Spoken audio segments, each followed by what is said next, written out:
Brothers and sisters, I just have a couple of questions. Just something I want you to think about. You don't necessarily have to answer me in the post, but it's just food for thought, really. In this life, are you listening when people speak to you? And when I mean listening, I mean understanding, discerning behind the words, behind the look, behind the facade. Is your cell phone ruling your life? Can you sleep at night?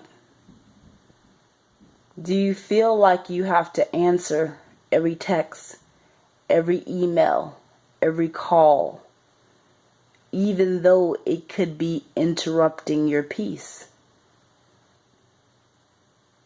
Who are you living for? What are you living for? Are you living for the Most High God? Or are you living so that you can be seen and known? Make sure the flesh isn't leading you. Brothers and sisters, if you desire to have a life that is blessed by the Most High, we must be humble in our approach, and we must seek Him at every juncture. Don't let society manipulate you. Don't let co-workers, family and friends, strangers manipulate or antagonize your thought process. One bad thought, one bad decision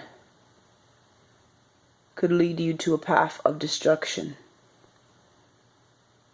It is always good and blessed to be centered in meditation with our Father. We live in a world that's going 100 miles per hour. We live in a world where everybody's running and fighting for something. Almost like they're on that wheel. You know that wheel the mouse is on? They're running, but they're not going anywhere. If you're running, if you're walking, if you're crawling, make sure you're going in the right path. Make sure you're going opposite of the world. Most people are controlled by the TV.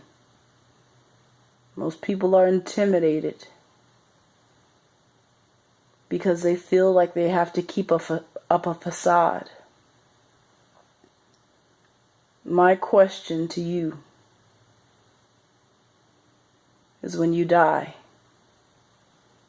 what would you have really been living for?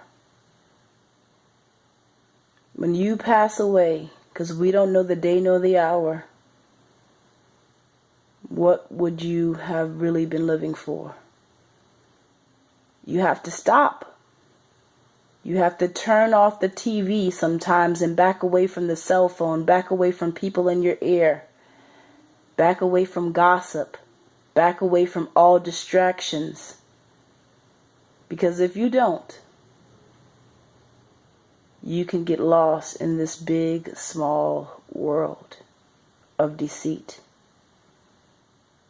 Follow our Father